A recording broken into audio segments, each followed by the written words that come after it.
अब यहाँ पे देखो,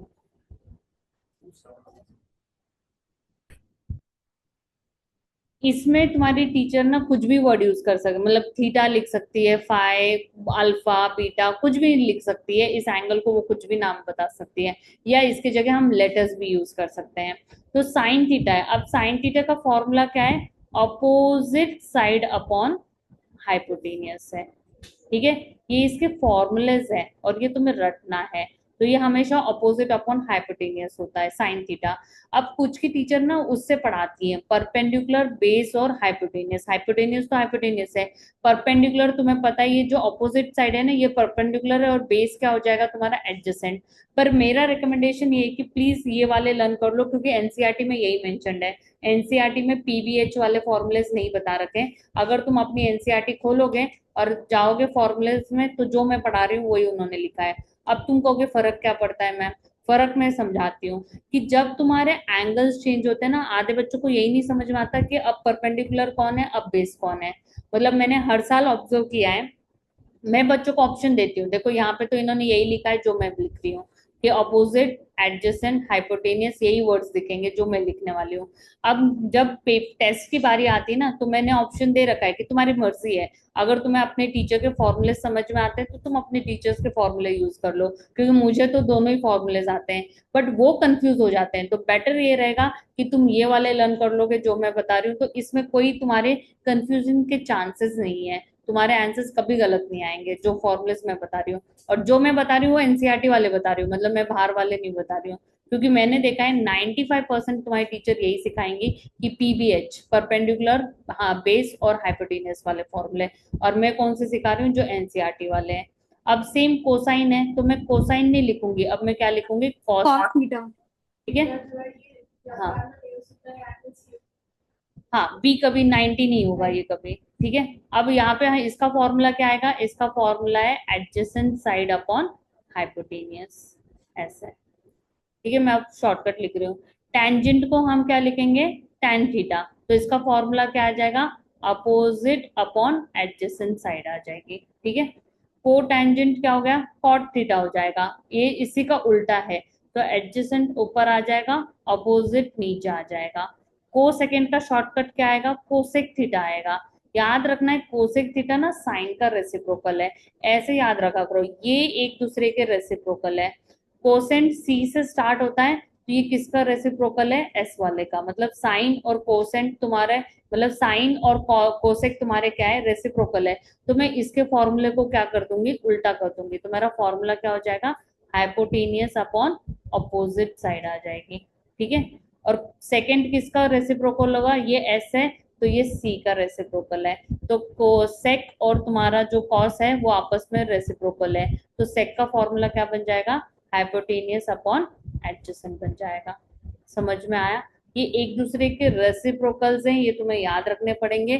क्यों? क्योंकि जब हम थर्ड एक्सरसाइज करेंगे, देखो first exercise is easy, second is also easy, third difficult है, और थर्ड में ही मार्क्स जाते हैं। जो कि जनरली थर्ड एक्सरसाइज के ऊपर तुम्हारा 5 मार्क का क्वेश्चन आता है ट्रिगो में। तो देखो इस साल तो क्या था कि एनसीईआरटी का क्वेश्चन था, उसी में ऑप्शन में उन्होंने डिफिकल्ट वाला क्वेश्चन दे दिया, तो इसलिए बच्चे बच गए कि एनसीईआरटी आती थी तो वो अटेम्प्ट कराए। समझ में आ गया? तो ये 6 फॉर्मूलेस लिख लो। मतलब लर्न, तुम कहोगे हमें लर्न क्या होना चाहिए? लर्न तुम्हें ये होना चाहिए, ये। तुम्हें ये तो पता चल गया कि मेन रेशियोज कौन है तुम्हारे? साइन, कॉस, टैन है। और इनके रेसिप्रोकल कौन है? साइन का रेसिप्रोकल है कोसेक, कॉस का क्या है? सेक, और टैन का कौन है? कॉट। तो इसको याद रखने के लिए ना तुम ऐसे याद रख सकते हो कि जैसे ना तुम्हारा कोई ये होता है, क्या कहते हैं, मतलब कोई अननोन पर्सन है, अगर हम उसको आवाज दे रहे हैं तो हम क्या कहते हैं? ओ। फिर हम अगर कोई हमारा फ्रेंड होगा तो हम क्या कहेंगे? ठीक है, ए करके हम बुलाते हैं। और अगर कोई ज्यादा ही फ्रेंडली होगा तो हम क्या कहेंगे? ओए। तो ऐसे, तो इनके बीच में बस डंडी मार दो, हो गया ना? Opposite upon hypotenuse, adjacent upon hypotenuse, opposite upon adjacent. और ये बस इनके रेसिप्रोकल है, ऐसे कर दो। अब मेरे को बताओ क्या डिफिकल्ट है इसमें याद रखना? कुछ भी डिफिकल्ट नहीं है। ओ, ए, ओ, ए, बस इतना ही तो याद रखना है तुम लोगों को। अब चलो, ट्रिग्नोमेट्री 8.1 एक्सरसाइज। अब यहाँ पे देखो, तुम्हें वो हमेशा बताएंगे कि राइट एंगल में कौन सा लेटर 90 पे आएगा। अपने मन से ट्रायंगल नहीं बनाना है, अनटिल एंड अनलेस उन्होंने नहीं बताया, फिर तो अपने मन से कुछ भी लिख दो। बट यहाँ पे 90% वो तुम्हें बताएंगे कि एंगल कहाँ है। तो यहाँ पे बी पे 90 है, तो ये ए आ जाएगा, यहाँ पे सी आ जाएगा। तो ए बी की वैल्यू 24 है, बी सी की वैल्यू 7 है। याद रखना है हमेशा पाइथागोरस से तुम्हें क्या करना पड़ेगा, पहले एक वैल्यू निकालनी पड़ेगी। तो हम यही लिखेंगे, ए सी का square is equals to A B square plus B C square, और हम टीचर को बताएंगे बाय पाइथागोरस। ठीक है, ए सी की वैल्यू हमें ढूंढनी है, तो ये आएगा 24 का स्क्वायर प्लस 7 का स्क्वायर, तो ये आ जाएगा 576 प्लस 49, तो ये आ जाएगा 625। तो ए सी की वैल्यू कितनी आई, 25 सेंटीमीटर आई। अब तुम्हें फर्स्ट पार्ट ढूंढना है। देखो इन्होंने साइन ए बोला है, ए मेरा ये एंगल है, ठीक है। तो अब तुम्हें फिगर में अकॉर्डिंगली लिखना पड़ेगा, ए का ऑपोजिट कौन आएगा, ये, और एडजेसेंट कौन आएगा, ये, और हाइपोटेनियस तो हाइपोटेनियस रहेगी। ठीक है, तो मैं क्या करूंगी, पहले साइन ए की वैल्यू निकालूंगी। अब फॉर्मूला पता होना चाहिए, what is sign A, opposite upon hypotenuse. अब ऑपोजिट की साइड क्या है, मतलब हम साइड भी लिखेंगे ना, तो बी सी अपॉन ए सी। अब BC की वैल्यू कितनी है, 7, और AC की वैल्यू क्या है, 25। तो ऐसे तुम्हें साइड्स का रेशियो पता चलेगा। सेकेंड में इन्होंने मांगा है कॉस ए। कॉस ए का फॉर्मूला क्या है, एडजेसेंट अपॉन हाइपोटेनियस। एडजेसेंट हमारा क्या है, ए बी, और हाइपोटेनियस क्या है, ए सी। ए बी की वैल्यू 24 है, ये 7 है। अब सेकेंड पार्ट में तुम्हें मांगा है साइन सी कॉस सी। तो अब तुम्हें क्या करना है, उसके अकॉर्डिंग लिखना है, ये एंगल है, हाँ, 25, ए सी 25 है, ठीक है। अब मुझे सी मांगा है, सी ये है। अब मेरे को सी के अकॉर्डिंग लिखना पड़ेगा, तो ये इसका अपोजिट हो जाएगा अब, और ये इसका एडजेसेंट हो जाएगा, लाइक तुम्हारी स्वाइप हो जाएंगी ये। तो अब हम लिखेंगे साइन सी। तो साइन सी क्या आएगा, अपोजिट अपॉन हाइपोटेनियस। तो अपोजिट क्या है इसका, ए बी, और हाइपोटेनियस है ए सी। तो ये आ जाएगा, ठीक है। अब क्वेश्चन टू में क्यू आर की वैल्यू नहीं है, तो अगेन तुम्हें पहले पाइथागोरस से क्यू आर निकालना पड़ेगा। ठीक है, हम कहेंगे पी आर का square is equals to P Q square plus Q R square by Pythagoras. जिनको समझ में आ गया है फॉर्मूलेज और ये, तो अपना खुद फटाफट आगे करो। तो पी आर की वैल्यू मुझे 13 का स्क्वायर दिया है, और पी क्यू 12 का स्क्वायर है, और क्यू आर स्क्वायर हमें निकालना है। तो ये आ जाएगा 169 माइनस 144 क्यू आर का स्क्वायर। तो ये आ जाएगा 25 is equals to Q R का स्क्वायर। तो क्यू आर कितना आ गया, 25, सॉरी 5 सेंटीमीटर। ठीक है, तो ये 5 आ गया। अब मुझे टीचर ने क्या मांगा है, tan p minus cot R मांगा है। p ये है, तो p का ऑपोजिट ये होगा, एडजेसेंट ये होगा, और हाइपोटेनियस तो हाइपोटेनियस ही रहता है। तो पहले मैं tan p minus cot R निकालना है मुझे। tan p का फॉर्मूला क्या है, अपोजिट अपॉन एडजेसेंट है, माइनस कॉट आर क्या है, एडजेसेंट अपॉन ऑपोजिट, एंगल अलग है, सेम एंगल के लिए रेसिप्रोकल होता है। यहाँ पे पी और आर है, ठीक है। तो यहाँ पे हमारा फॉर्मूला क्या आएगा, वो आएगा Q R upon P Q minus, अब हम आर के लिए ये लिखेंगे।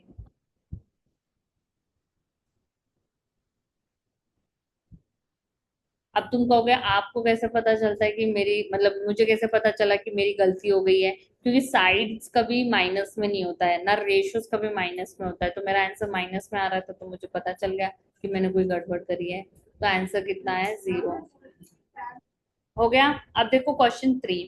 क्वेश्चन 3 देखो, जनरली जनरली ऐसा है कि 80-90%, 90% कह लूं मैं, कि ये क्वेश्चंस एमसीक्यू में आते हैं। जो हम फर्स्ट एक्सरसाइज कर रहे हैं ना, ये तुम्हारे सॉल्विंग में आता ही नहीं है। बट अगर टीचर ने या स्कूल बोर्ड्स एग्जाम में ये सॉल्विंग में आ गया, कुछ बच्चे क्या करते हैं, जब इसको सॉल्व क्वेश्चन 3 को सॉल्व करते हैं ना, वो टेस्ट लूंगी ना, उसमें भी दिखा दूंगी मैं आधे बच्चों को। वो क्या करते हैं कि जैसे साइन है, व्हाट इज साइन ए का फॉर्मूला, अपोजिट अपॉन हाइपोटेनियस है, तो उसकी वैल्यू 3/4 है। तो क्या मैं यहाँ से कह सकती हूँ कि मेरी अपोजिट साइड की वैल्यू कितनी हो जाएगी? कुछ बच्चे यहाँ पे 3 ले लेते हैं, ये रेशो है, मैं रेशो को सेपरेट नहीं कर सकती, और अगर करना है तो हमें इसके पीछे वेरिएबल लगाना पड़ेगा। तो एनसीईआरटी वालों ने वो वेरिएबल क्या लगा दिया, के लगा दिया। तो तुम्हारी चॉइस है, तुम एक्स भी लगा सकते हो या के लगा लो, तुम्हारी चॉइस है। अब मैं यहाँ पे खुद राइट एंगल ट्राइंगल बनाऊंगी। तो मेरा ए बी सी है। अब तुम कहोगे मैम थीटा कहाँ पे लिखें, या एंगल ए, इन्होंने वैसे ए बता रखा है तो यहाँ पे थीटा लिखने की जरूरत ही नहीं है। तो ए का ऑपोजिट कौन सा होगा, ये। हाइपोटेनियस कौन सा होगा, ये। और एडजेसेंट कौन सा होगा, ये। तो आप बस वैल्यूज लिख दो यहाँ पे। ऑपोजिट के आगे मैं 3k लिख दूंगी, हाइपोटेनियस के आगे 4k लिखूंगी। अब ए भी नहीं पता है तो फर्स्ट स्टेप क्या होगा, पाइथागोरस होगा तुम्हारा। तो हम लिखेंगे ए बी का स्क्वायर प्लस बी सी का square is equals to A C square. मतलब मुझे ये कहना है कि अगर ये क्वेश्चन मैंने टेस्ट में दिया, सॉल्विंग के लिए दिया, एमसीक्यू में कोई फर्क नहीं पड़ता, वो तुम्हारी सॉल्विंग को चेक नहीं करते हैं।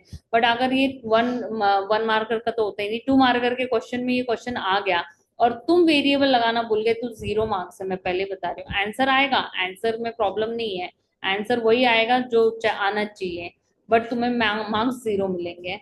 फिर वो मत कहना कि यहाँ पे आधा दे दो, एक दे दो, दो दे दो, कुछ नहीं मिलेगा। क्योंकि ये मैथ्स में रूल है कि हम रेशियोज को सेपरेट नहीं कर सकते विदाउट वेरिएबल। तो यहाँ पे वैल्यूज डालो। तो यहाँ पे आएगा ए बी का स्क्वायर प्लस 3k का square is equals to 4k का स्क्वायर। तो ये आ जाएगा 16k square minus 9k square. तो ये आ जाएगा यहाँ पे 7k स्क्वायर। तो ए बी की वैल्यू क्या आई, √7k आई। अब मुझे मांगा इन्होंने कॉस ए। कॉस ए का फॉर्मूला क्या होगा, एडजेसेंट अपॉन हाइपोटेनियस।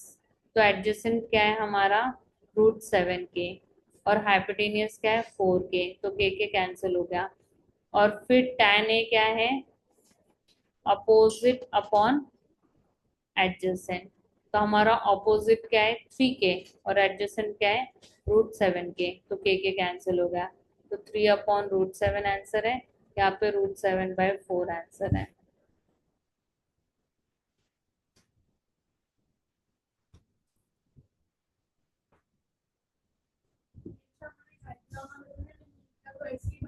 हम्म, बस ये याद रखना है, जो एंगल इन्होंने लिया है वो कभी 90 पे नहीं आएगा। तो 90 छोड़ के कहीं पे भी लिख दो, उससे कोई फर्क नहीं पड़ता है।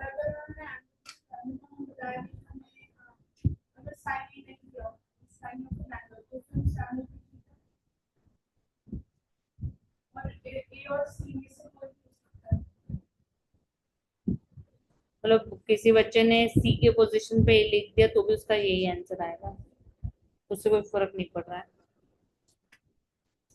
अब फोर्थ क्वेश्चन ऐसे ही तुम लोगों को करना है। फोर्थ में उन्होंने कहा है कि कॉट ए की वैल्यू क्या आएगी, 8/15 आएगी। तुम्हें फॉर्मूला पता है, ठीक है। कॉट का फॉर्मूला क्या होता है, एडजेसेंट अपॉन अपोजिट होता है। तो अब तुम खुद डायग्राम बनाओगे, और एंगल ए इधर है, ये बी है, ये सी है। तो ये ए का एडजेसेंट होगा, ये अपोजिट होगा, और ये हाइपोटेनियस होगा। अब वैल्यूज डाल दो। एडजेसेंट की वैल्यू क्या आएगी, 8k आएगी। अब वेरिएबल लगाना है, ठीक है। और ऑपोजिट की वैल्यू क्या आएगी, 15k। तो पहले तुम्हें ए सी ढूंढना पड़ेगा पाइथागोरस से। तो हम कहेंगे therefore by Pythagoras theorem AC का square is equals to AB square plus BC square. क्या ऐसा नहीं है, वही तो मैं कहना चाह रही हूँ, परपेंडिकुलर बेस भी चेंज होता रहता है।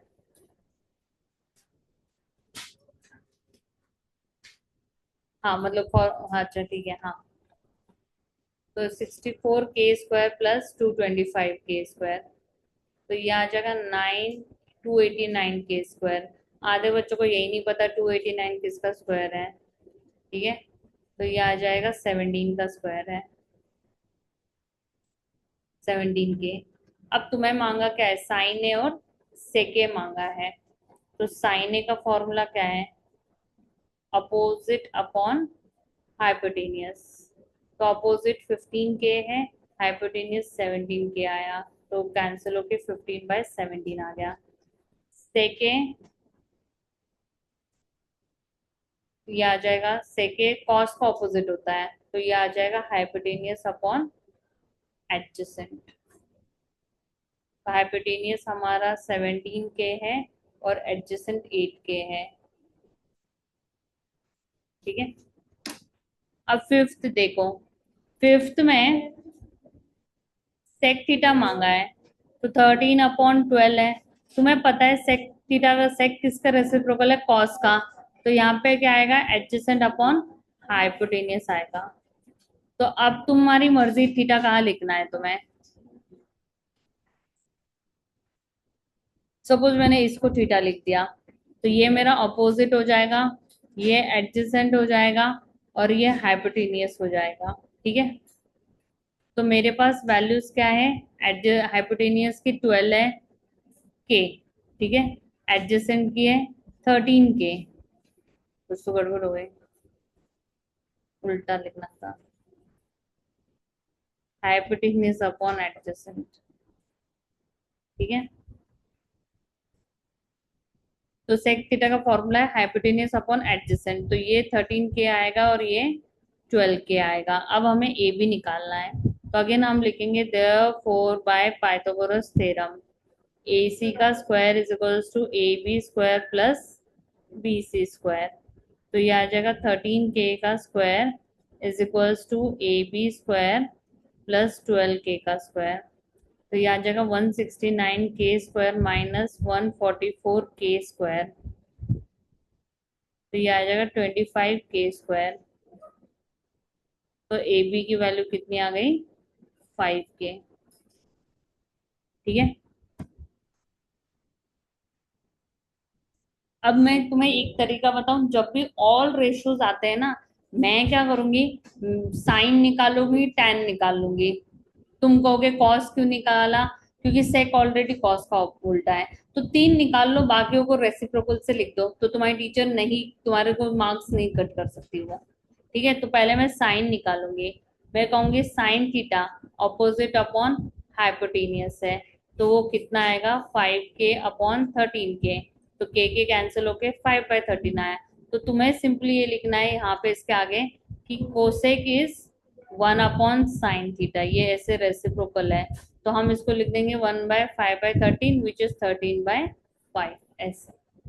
तो ये तुम बाय कैलकुलेशन ऐसे निकालो रेसिप्रोकल से, या फिर तुम फॉर्मूले से निकालो, दोनों को पूरे मार्क्स मिलेंगे, टीचर मार्क्स नहीं कट कर सकती। ठीक है, फिर हमें और रिमेनिंग भी निकालने हैं। सेक का मेरे पास ऑलरेडी था, सेक कितना है 13/12, तो मेरा जो कॉस है वो कितना आएगा, कॉस थीटा 12/13 आएगा।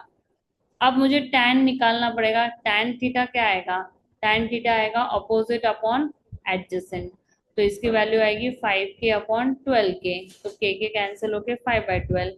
तो कॉट कितना आएगा, cot theta will be adjacent upon opposite, तो 12/5 ऐसा, या tan/1/tan भी लिख सकते हो, तुम्हारी चॉइस है, तुम्हें जैसे समझ में आता है वैसे कर सकते हो। तो हमने 6 के 6 रेशियोज निकाल लिए हैं। देखो क्वेश्चन 6 में उन्होंने हमें नहीं मेंशन किया है कि ये सेम ट्राइंगल के एंगल्स हैं या डिफरेंट ट्राइंगल्स के हैं, तो मैं क्वेश्चन 6 को सेम ट्राइंगल्स के में करके दिखाऊंगी। फिर एग्जाम्पल 2 उन्होंने सॉल्व करके दिया है ना, वो डिफरेंट ट्राइंगल्स में किया है, तो दोनों की मेथड टोटली डिफरेंट है। मतलब example 2 is very difficult as compare to 6। 6 तो बहुत इजी है, मतलब अगर मैं सेम ट्राइंगल में लूँ तो बहुत इजी मेथड है।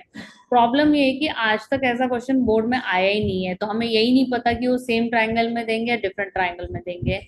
तो और ऐसा कुछ नहीं है, ठीक है, मैं पहले बता रही हूँ कि इस आज तक आया नहीं तो इस साल भी नहीं आएगा।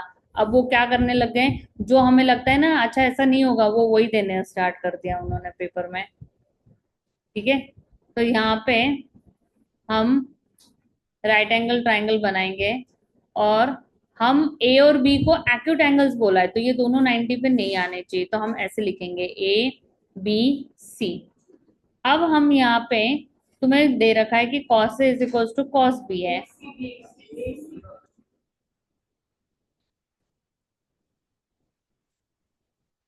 ठीक है, cos A is equals to cos B है।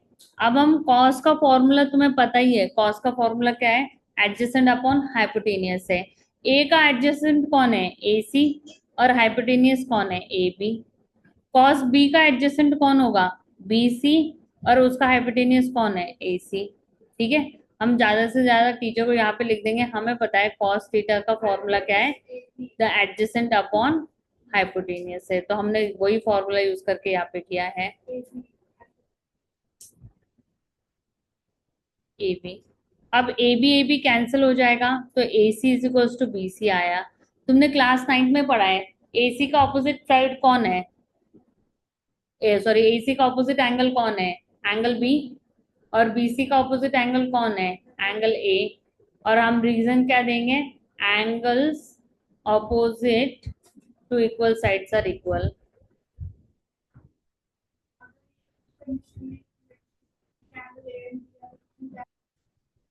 क्वेश्चन 7 में तुम्हें कॉट थीटा की वैल्यू 7/8 दे रखी है। ठीक है, देखो इसको करने के ना दो तरीके हैं, नहीं नहीं, दो तरीके हैं। तुम कहोगे कि कैसे दो तरीके हैं, जब तुम थर्ड एक्सरसाइज पे आ जाओगे ना, तुम वहां पे आइडेंटिटीज पढ़ोगे, तुम्हें ये आइडेंटिटी तो वैसे भी लगानी आनी चाहिए, A+B है, ये A-B है, तो A² - B² होगा, तो ये क्या हो जाएगा, 1 - sin² थीटा, और नीचे क्या आएगा, 1 - cos² थीटा।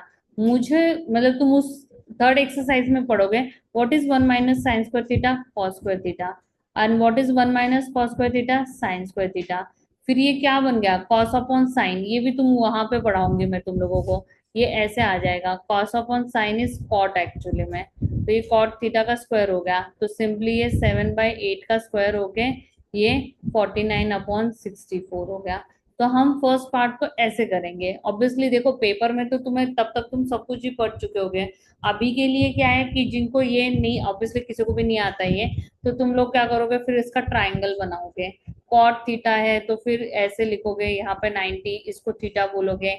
हमें पता है कॉट का फॉर्मूला क्या होता है, एडजेसेंट अपॉन अपोजिट होता है, तो ये एडजेसेंट है, ये अपोजिट है, तो यहाँ पे 7 के वैल्यू आएगी, यहाँ पे 8 के वैल्यू आएगी, और तुम्हें ये वैल्यू निकालनी है, और फिर फॉर्मूले से साइन थीटा कॉस थीटा निकाल के ऐसे सॉल्व करना है।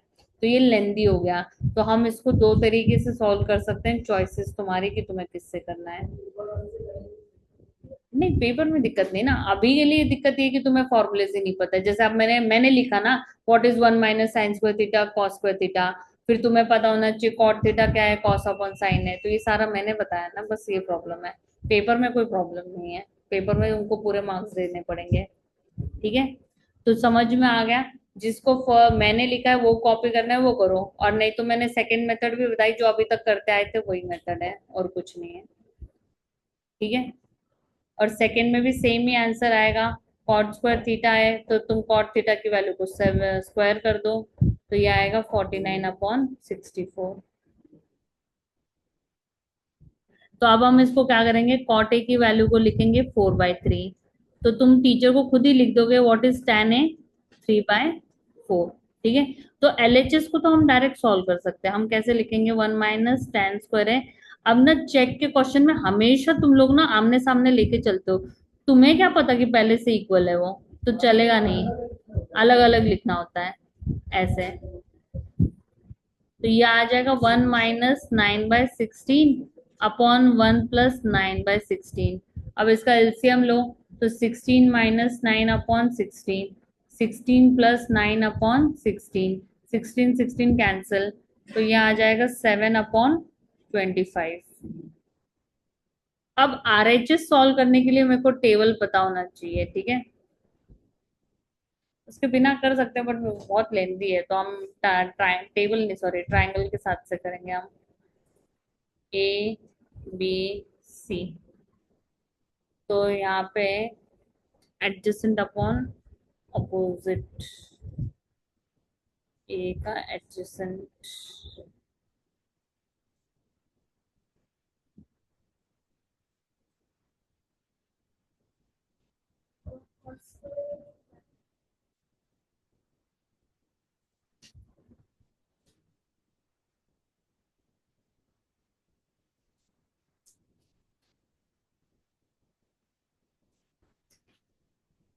ठीक है, AC 5 के आ गया।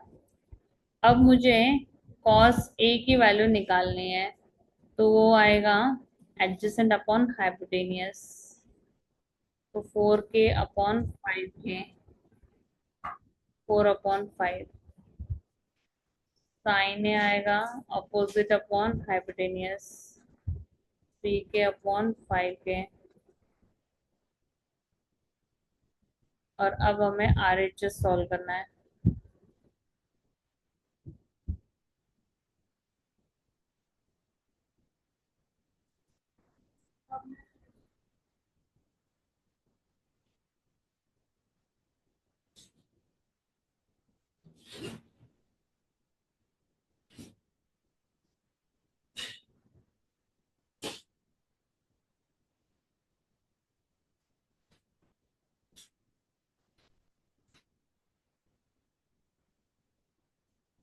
अब देखो नाइन्थ क्वेश्चन में एक्चुअली अगेन टू मेथड्स हैं, तुम्हारी चॉइस है, आइदर ट्राइंगल से करो, ट्राइंगल बनाओ फिर वैल्यूज निकालो फिर करो। मैं इसका इजी तरीका बताऊंगी, और क्यों बताऊंगी क्योंकि ऐसे क्वेश्चन ना पहले बोर्ड में भी आ चुके हैं, MCQ में, और जब हम CBSE की वर्कशीट करेंगे उसके अंदर भी है। तो उसका देखो, तुम अभी ना सेकेंड एक्सरसाइज पढ़ने वाले हो, तो अब तुम एंगल्स की वैल्यूज पढ़ोगे। अगर तुम्हें ये पता है कि ये ऑलरेडी किसी एंगल की वैल्यू है, तो एंगल से क्वेश्चन को सॉल्व करना वो इजी पड़ता है।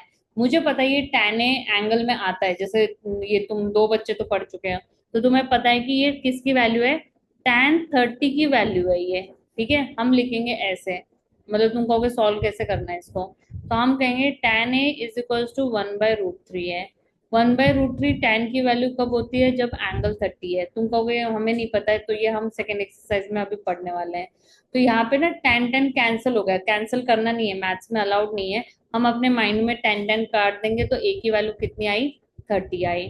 अब मैं जब ट्राइंगल बना, नहीं काट सकते हैं, वो इंटू नहीं है, tan इंटू A नहीं है, वो ऐसे थोड़ी हो 3x is equal to 3y है कि 3 कट गया, इंटू नहीं है ये, इसलिए नहीं है। हाँ, मतलब वो ऐसे ही तो आए ना, इस एंगल की जगह तो वैल्यू कंपैरिजन करो ना, A की जगह 30 तो आएगा, तो A की वैल्यू 30 आई। अब मैं जब इसका राइट एंगल ट्राइंगल बनाऊंगी, ये 90 है, ये A है, इन्होंने बताया रखा है कि एंगल किस पे 90 बनाना है, B पे। तो C की वैल्यू कितनी आएगी बताओ। अरे 60 आएगी ना, एंगल सम प्रॉपर्टी से। तो हम कहेंगे angle C is equal to 60 degree है बाय एंगल सम प्रॉपर्टी। अब तुम्हें क्या करना है, सबकी वैल्यू निकालनी है। व्हाट इज साइन है, साइन ए निकालो। Sine A is sin 30। अब तुम्हें टेबल लर्न है, मैं बता देती हूँ, sin 30 is half. What is cos C, cos 60, 60 is also half. ठीक है, फिर what is cos A, cos 30, तो it is √3/2। And what is cos C, वो भी नहीं, मुझे क्या निकालना था, साइन सी। अब साइन सी वो आ जाएगा sin 60, विच इज √3/2। अब फर्स्ट क्वेश्चन सॉल्व करेंगे हम। ये है sine A into cos C plus cos A into sine C. अब वैल्यूज डाल दो इनकी। साइन ए की वैल्यू हाफ है, कॉस सी की वैल्यू हाफ है, कॉस ए की वैल्यू √3/2 है, और साइन सी की वैल्यू √3/2 है। अब हम इनको मल्टीप्लाई करेंगे तो क्या आएगा, 1/4 plus 3/4, which is 4/4, which is 1। ठीक है, और क्वेश्चन 2 में इन्होंने कहा है कॉस ए कॉस सी माइनस साइन ए साइन सी। अब कॉस ए की वैल्यू √3/2 है, कॉस सी की वैल्यू हाफ है, साइन ए की वैल्यू हाफ है, और ये √3/2 है। तुम देख रहे हो सेम चीज है, तो ये 0 हो गया। तो जब भी तुम्हें ये पता है कि एंगल की वैल्यू दे रखी है, जैसे यहाँ पे समथिंग रेशो है, मतलब कोई तो ट्रिगो है और उसके आगे कोई एंगल है, बट वो एंगल की वैल्यू मतलब किसी एंगल की वैल्यू है वो वैल्यू, तो फिर इससे इजी मेथड नहीं है, तो इसमें तुम्हारा टाइम बच जाएगा। और नहीं तो ट्राइंगल से बहुत लेंथी बनेगा, कि पहले तुम पाइथागोरस लगाओगे, फिर तुम हर एक की वैल्यूज निकालोगे, और फिर तुम फॉर्मूले में डालोगे। क्वेश्चन 10 देखो, in triangle P Q are, अब इन्होंने बताया राइट एंगल क्यू पे है तो हम क्यू पे बनाएंगे पी और आर, तो ये 90 डिग्री है। क्यू की वैल्यू 5 है, P R plus Q are is 25। ठीक है, अब इसमें से तुम किसी को भी एक्स मान लो, सपोज मैंने क्यू आर को एक्स मान लिया, मैं कहूंगी let Q R be X, तो यहाँ से क्या हो जाएगा, P R plus X is equal to 25। तो पी आर कितना आया, 25 माइनस एक्स आया। अब पाइथागोरस लगाओ, therefore by Pythagoras theorem, P R का square is equal to P Q square plus Q R का स्क्वायर, तो ये आ जाएगा 25 माइनस एक्स का स्क्वायर, 5 का स्क्वायर प्लस एक्स का स्क्वायर, तो ये आएगा 625 minus 50x plus X square is equal to 25 plus X का स्क्वायर, तो कैंसिल हो गया। अब पी आर कितना आ जाएगा, 25 माइनस 12 13, और क्यू आर कितना आ गया 12, और पी क्यू तो हमें ऑलरेडी पता है 5। तो अब हमें क्या निकालना है, साइन पी, तो साइन पी का ऑपोजिट क्या आएगा, Q R upon P are, तो ये आएगा 12/13। फिर कॉस पी मांगा है, कॉस पी का एडजेसेंट आएगा, तो P Q upon P are, तो 5/13, और फिर tan पी मांगा है इन्होंने, तो इसका आएगा Q R upon P Q, तो ये आ जाएगा 12/5। अब यहाँ पे देखो, क्वेश्चन 11 ना मैं तुम्हें टेबल समझाने के बाद में ये क्वेश्चन समझाऊंगी, क्योंकि ये क्वेश्चन ना टेबल से रिलेटेड है, तो अभी के लिए मैं क्वेश्चन 11 नहीं करा रही हूँ। अब वन को देख लो, वन तुम लोग कर लोगे, ठीक है, इसमें अदर ट्रिगोन रेशियोज निकालने, एग्जाम्पल 1 ये कर लोगे, एग्जाम्पल 2 में समझाऊंगी, एग्जाम्पल 3 भी तुम लोग कर लोगे कि वैल्यूज मेंशन है और तुम्हें ये निकालना है, तो ये तुम कर लोगे। एग्जाम्पल 4 भी कर लोगे कि तुम्हें वेरिफिकेशन करना है, tan a की वैल्यू 1 दी है, इस क्वेश्चन को मैं एंगल से भी कर सकती हूँ, क्योंकि मुझे पता है एंगल 1 की वैल्यू tan में 45 पे आती है, ये 45 है तो ये भी 45 हो जाएगा, तो हम वैल्यू से भी क्वेश्चन को सॉल्व कर सकते हैं, दो तरीके से सॉल्व कर सकते हैं इसको। एग्जाम्पल 5, एग्जाम्पल 5 होमवर्क नहीं एग्जाम्पल्स हैं, तो मैं ये कह रही हूँ कि ये ऑब्वियसली मैं सिर्फ सेकंड समझाऊंगी, ये वाला भी करना आ जाएगा तुम्हें। तुम्हें पी क्यू को एक्स मानना है, पी क्यू को मैंने एक्स माना तो ओ क्यू क्या बन जाएगा मेरा, O Q minus P Q is equal to 1 है, मैंने इसको एक्स माना है तो ओ क्यू क्या हो जाएगा, 1 प्लस एक्स हो जाएगा। ठीक है, तो यहाँ पे 1 प्लस एक्स, बस अब पाइथागोरस, जैसे अभी हमने एग्जाम क्वेश्चन 10 नहीं करा है, सेम वैसा सही है, तो बस अब पाइथागोरस करके पहले तुम्हें एक्स की वैल्यू निकालनी, फिर एंगल्स की निकालनी है। समझ में आ गया, तो ये क्वेश्चंस मैं करा नहीं रही हूँ, पर इसका मतलब ये नहीं कि मैं टेस्ट में पूछूंगी नहीं। ठीक है, तो 5 एग्जाम्पल से तुम्हारे फर्स्ट एक्सरसाइज से पहले, जिसमें से सिर्फ मैं एग्जाम्पल 2 करा रही हूँ। ठीक है, तो हम स्टार्ट कर रहे हैं। अब देखो एग्जाम्पल 2 में क्या है कि जो तुमने एक्सरसाइज में क्वेश्चन 6 करा था ना, क्वेश्चन 6 को हमने सेम ट्राइंगल में लिया था, अभी एग्जाम्पल 2 को डिफरेंट ट्राइंगल्स में बता रहे, तो डिफरेंट ट्राइंगल में क्वेश्चन इज डिफिकल्ट, तो पहले सुन लेना, क्यों, क्योंकि इसमें ट्राइंगल्स की मेथड लगेगी। अब यहाँ पे देखो, एग्जाम्पल 2 में इन्होंने कहा है sine B is equal to sine Q है, मैं लिखने का टाइम दे दूंगी तो यहाँ पे ध्यान दे लो, sine B is equal to sine Q है। अब मुझे बताओ साइन का फॉर्मूला क्या है, तुम लोगों को पता है ऑपोजिट अपॉन हाइपोटेनियस है, ट्राइंगल इसमें ऑपोजिट कौन है, ये ऑपोजिट है, ये हाइपोटेनियस है इसका, तो फॉर्मूला क्या आएगा, A C upon A B. Sine Q में क्या आएगा, साइन क्यू, ये साइन क्यू का ऑपोजिट ये है, हाइपोटेनियस ये है, तो क्या फॉर्मूला बनेगा, P R upon P Q बनेगा। यहाँ तक समझ में आया। अब हम इसको क्या करेंगे, ये दोनों रेशोज हैं, और रेशोज है और वो भी क्या है, इक्वल है, तो हम इसको सिर्फ कह देंगे कि किसी एक वैल्यू से इक्वल है, हमने के कह दिया यहाँ पे। अब मेरे पास इस ट्राइंगल में किसकी वैल्यू नहीं है, बीसी की नहीं है, और इस ट्राइंगल में किसकी नहीं है, आर क्यू की नहीं है, मतलब इसको हमने यूज नहीं करा है, मैं ये कहना चाह रही हूँ। तो पहले मैं बीसी को पाइथागोरस से लिखूंगी, तो यहाँ से तुम्हें दिख रहा है मैं एसी की वैल्यू क्या लिखूंगी, ए बी इंटू के लिखूंगी, इक्वेशन 1। और इस वैल्यू से क्या निकलेगी, पी आर की वैल्यू कितनी आएगी, पी क्यू इंटू के आएगी। यहाँ तक किसी को डाउट? अब हम पाइथागोरस लगाएंगे, तो हम कहेंगे देयरफॉर बीसी का square is equals to A C A B square minus A C square, therefore by Pythagoras. अब इसमें वैल्यू डालो, ए सी की वैल्यू क्या है तुम्हारे पास, ए बी इंटू के है का स्क्वायर, तो ये आ जाएगा A B square minus A B square into K square. अब इससे ए बी स्क्वायर कॉमन निकालो, तो ब्रैकेट में क्या बचा, 1 - के स्क्वायर। यहाँ पे हम लिख देंगे फ्रॉम 1। ठीक है। अब हम निकालेंगे ऐसी किसकी वैल्यू निकालेंगे, आर क्यू की। तो आर क्यू का स्क्वायर क्या आएगा, पी क्यू का स्क्वायर माइनस पी आर का स्क्वायर। पी क्यू की वैल्यू क्या है, पी क्यू को हम पी क्यू रहने देंगे, पी आर की वैल्यू क्या है हमारे पास, पी क्यू इंटू के फ्रॉम 2। तो ये आ जाएगा P Q square minus P Q square into K square.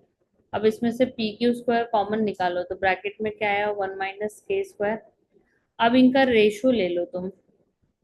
हम तो किससे डिवाइड करूं,